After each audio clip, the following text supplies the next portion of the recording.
En el Nuevo Testamento busque el libro a los Romanos, capítulo 5. Este capítulo tiene que ver con la autoridad del reino.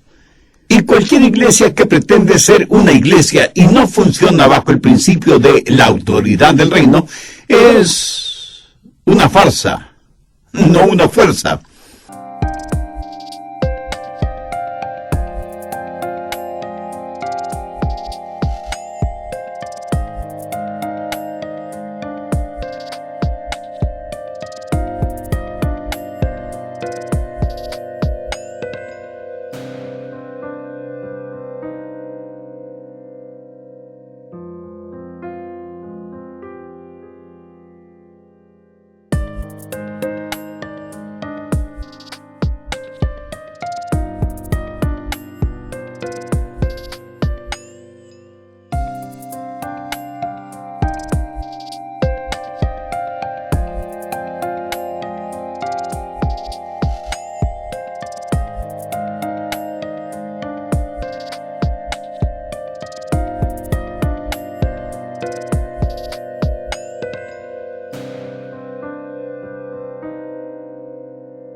Y cualquier cristiano que no ha descubierto la valía y el poder de la autoridad del reino está viviendo muy por debajo de sus privilegios.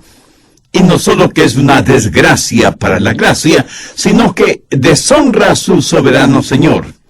Y es una fuente de burlas. Ya he dicho que para estar en autoridad, usted debe estar bajo autoridad. Ahora, si usted es un rebelde, es culpable de alta traición contra el Rey de los cielos. Y por lo tanto el rey nunca le otorgará la autoridad del reino. Pero cuando usted se somete a la autoridad de Dios, Él le dará increíble autoridad. Pero no solo debe estar bajo la autoridad del señorío de Cristo, sino también bajo la autoritaria palabra de Dios, la Biblia. Porque cuando la Biblia habla, es Dios quien habla. Y nuestra respuesta debe ser, sí, Señor. Así que tenemos no solo al Señor de la palabra, sino también la palabra del Señor, y nos ponemos bajo la autoridad de ambos. Pero hay otra autoridad a la que necesitamos someternos, y esa es la autoridad del Espíritu Santo. Algunos piensan que el Espíritu Santo no es una persona con autoridad, pero le aseguro que el Espíritu Santo tiene autoridad para regir y gobernar en nuestras vidas. ¿Cómo llega a nosotros la autoridad de nuestro soberano Señor y la autoridad de las Sagradas Escrituras? Pues mediante el Espíritu Santo. Ahora escuche, Jesús es nuestro abogado delante del Padre, pero el Espíritu Santo es el abogado a nosotros. Tiene el poder de un abogado, toma las cosas de Dios y del Señor Jesucristo y nos las muestra a nosotros, dándonos el poder que trabaje en nuestras vidas. Pero necesitamos estar bajo su autoridad.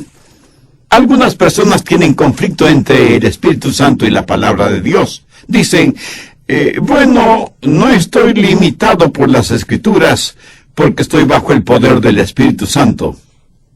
Otros dicen, no me digan lo que el Espíritu dice. Eso puede ser peligroso. Yo quiero saber lo que dice la palabra de Dios. Bueno, eso es un conflicto artificial porque fue el Espíritu Santo quien escribió las Escrituras y es Él quien las interpreta. No tenemos que escoger o el Espíritu Santo o las Escrituras, es el Espíritu Santo y las Escrituras. Cuando el Espíritu Santo de Dios toma las Escrituras y las interpreta en nuestros corazones, aprendemos cómo vivir bajo la autoridad del reino. Romanos 5, los versos del 1 al 5. Justificados pues por la fe tenemos paz para con Dios por medio de nuestro Señor Jesucristo, por quien también tenemos entrada por la fe a esta gracia en la cual estamos firmes y nos gloriamos en la esperanza de la gloria de Dios. Y no solo esto, sino que también nos gloriamos en las tribulaciones, sabiendo que la tribulación produce paciencia, y la paciencia prueba Y la prueba, esperanza. Y la esperanza no avergüenza, porque el amor de Dios ha sido derramado en nuestros corazones por el Espíritu Santo que nos fue dado. Quiero que note bien la última parte del verso 5, porque el amor de Dios ha sido derramado en nuestros corazones por el Espíritu Santo que nos fue dado. Significa que es el Espíritu Santo que toma las cosas de Dios para dárnoslas. Una de esas cosas es el amor de Dios demostrado en el Calvario. Ahora demos un pequeño salto hasta el verso 17. Pues si por la transgresión de un solo reinó la muerte, mucho más reinarán en vida por uno solo, Jesucristo, los que reciben la abundancia de la gracia y del don de la justicia. Hay 4 palabras muy importantes en este verso. La primera es uno. La segunda es reinar. La tercera, mucho. Y la cuarta es más. Las palabras 3 y 4 van juntas, mucho más. Varias veces en los primeros versos del capítulo 5 se hace referencia a la palabra uno y sus derivados. Por ejemplo, el verso 12 dice, como el pecado entró en el mundo por un hombre. Verso 15, por la transgresión de aquel uno murieron muchos. Verso 16, a causa de un solo pecado para condenación. Verso 17, si por la transgresión de uno solo reinó la muerte, mucho más reinarán en vida por uno solo, Jesucristo. Verso 18, como por la transgresión de uno vino la condenación, por la justicia de uno vino a todos los hombres la justificación. Verso 19, por la obediencia de uno, los muchos serán constituidos justos. En cuanto a la palabra reinar, verso 14, no obstante reinó la muerte.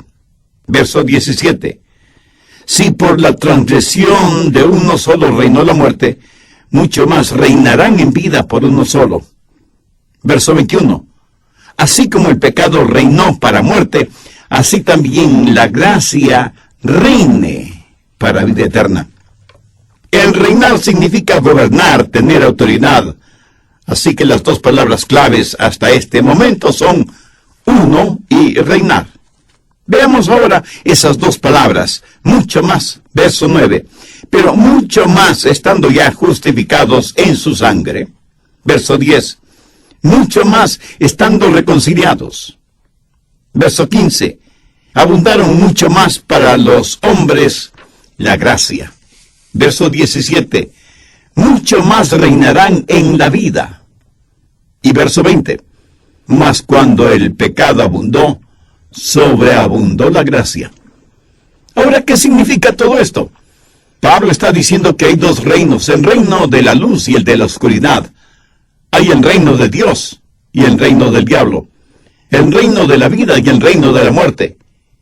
Y que hay 2 hombres asociados con cada reino, Adán y Jesús, y que cada uno de nosotros pertenecemos a uno de esos reinos, al de Adán y el reino de la muerte, o al de Cristo y el reino de la vida.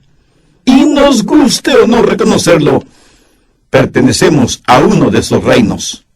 Veamos nuevamente el verso 17.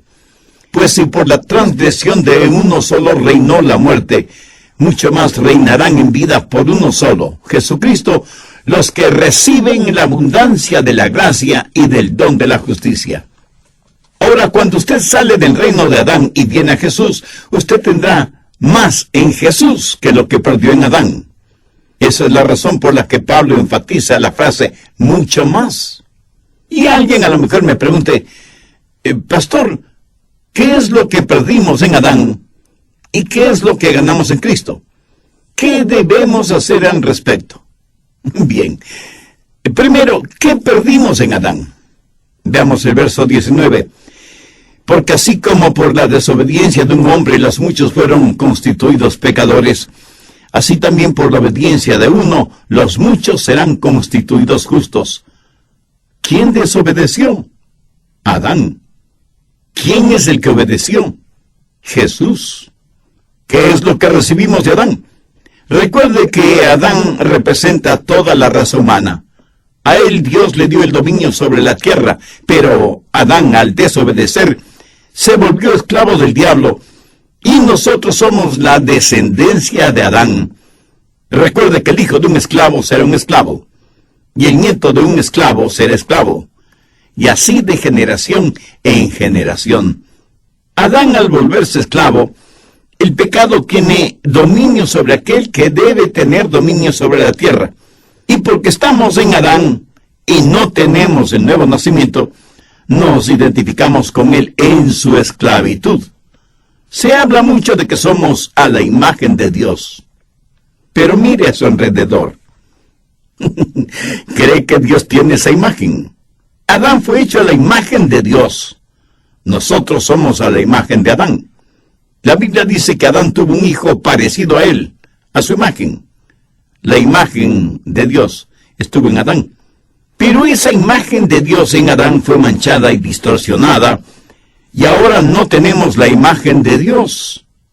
Solo leves, muy leves rasgos de esa imagen de Dios está en nosotros. Lo que vemos en todos nosotros es la imagen de Adán. Usted nunca ha visto a un hombre como Dios realmente se lo imaginó. Suponga que usted nunca en su vida ha visto un tren, un ferrocarril. Cuando vivíamos en Key West, en la Florida, yo le pregunté a un muchachito si alguna vez había visto un tren. Me dijo que no. Ahora, suponga que yo llevo a ese niño a un lugar en donde hubo un tremendo choque de trenes, y todo lo que quedó de esos trenes fueron hierros retorcidos, fundidos, maderas reducidas a cenizas, las locomotoras totalmente destrozadas y las rieles del tren retorcidas. Y le digo a ese niño: hijo, ese es un tren. Pregunto, ¿le enseñé en verdad un tren? De ninguna manera. Lo que le enseñé fue los restos de lo que una vez fue un tren. Escoja un hombre, cualquier hombre. Lo que ve es en realidad un hombre. No. Lo que ve son los escombros de un hombre.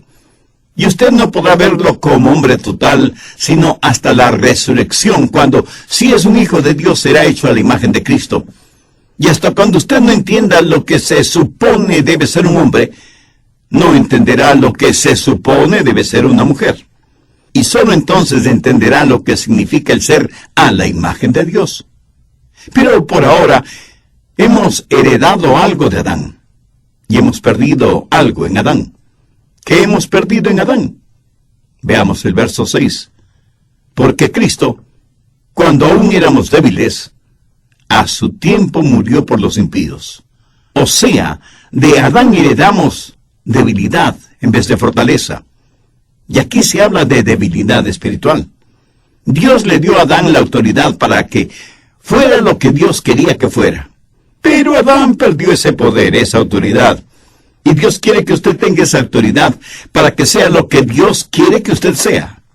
Por favor, recuerde que no estamos hablando de el poder para hacer lo que debe hacer. De Adán ganamos debilidad en vez de fortaleza. Y ganamos impiedad en vez de piedad. A su tiempo Cristo murió por los impíos. Ahora el ser impío no significa ser vil. Sencillamente significa no ser como Dios. No significa que usted es un asesino, un violador, sino que usted desconoce lo que es la piedad, la bondad. ¿Sabe cuál es el problema con muchos de nosotros? Que nosotros mismos nos medimos, nos valoramos. En Proverbios 26:12 leemos: ¿has visto hombre sabio en su propia opinión? Más esperanza hay del necio que de él. Pero, ¿qué es lo que hacemos? Nos miramos a nosotros mismos y tenemos nuestros propios estándares. Y eso, de acuerdo a la palabra de Dios, no es sabio. ¿Ha notado que casi nunca nos comparamos con alguien que es mejor que nosotros? ¿Por qué? Porque saldríamos perdiendo. Pero nos comparamos con alguien inferior a nosotros. ¿Por qué? Porque siempre saldremos ganando. ¿Ha escuchado la frase: yo soy tan bueno como sutano mengano? Pero nadie es lo suficientemente honesto y valiente para decir: yo soy tan malo como sutano o mengano. Lo que el hombre hace a veces es compararse con otros que sabe son más malos que él. Y estirándose con satisfacción dice, soy una persona buena. Pero el estándar es el que Dios tiene para nosotros, no el que nosotros mismos nos imponemos. ¿Sabe usted lo que es el pecado? Busque Romanos 3:23, por cuanto todos pecaron y están destituidos de la gloria de Dios. ¿Sabe lo que es el pecado? Es la diferencia entre usted y la gloria de Dios. La Biblia claramente dice que somos malos cuando deberíamos ser a la imagen de Dios. ¿Qué más hemos recibido de Adán? Veamos Romanos 5, los versos 7 y 8. Ciertamente, apenas morirá alguno por un justo. Con todo, pudiera ser que alguno osara morir por el bueno. Mas Dios muestra su amor para con nosotros en que siendo aún pecadores, Cristo murió por nosotros. ¿Sabe cuál es el estándar de Dios para usted y para mí? Absoluta perfección. ¿Hay alguien entre nuestros oyentes que se crea perfecto? Bueno, tenga cuidado cómo contesta, porque eso sería la primera muestra de imperfección. La Biblia dice que el pecado es la transgresión de la ley. Si alguna vez usted ha roto una de las leyes de Dios, usted es un pecador, aunque usted no lo piense así, porque no ha roto todas las leyes de Dios. Cuando un policía le detiene por una violación de tráfico, ¿cree que le servirá de algo que le diga al policía todas las otras leyes de tránsito que no ha quebrantado? El apóstol Santiago dice, porque cualquiera que guardare toda la ley, pero ofendiere en un punto, se hace culpable de todos. ¿Me dice que no entiende esto? Bien, solo suponga que usted está suspendido sobre un ardiente fuego y se sostiene con una cadena de 10 eslabones. ¿Cuántos eslabones de esa?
Pecado no es solo hacer lo que no debe hacer, sino dejar de hacer lo que sí debe hacer. El apóstol Santiago lo dice muy claramente, al que sabe hacer lo bueno y no lo hace, le es pecado. ¿Hace usted siempre lo que piensa que debe hacer? Dios no solo nos encuentra culpables porque lo que hacemos es incorrecto, sino también cuando fracasamos en hacer aquello que es bueno. O sea, somos culpables no solo por los pecados de comisión, sino también por los pecados de omisión. Pero también somos pecadores cuando no creemos en Dios, cuando no tenemos fe. Mire lo que dice Romanos 14:23. Todo lo que no proviene de fe es pecado. Me dice que usted tiene perfecta fe y que nunca ha dudado de Dios, que nunca ha hecho nada sobre lo que tiene dudas. Escuche nuevamente lo que dice la Biblia. Todo lo que no proviene de fe es pecado. Tener fe en el Señor Jesucristo es el requisito divino para ser salvo. ¿Y usted en quién tiene de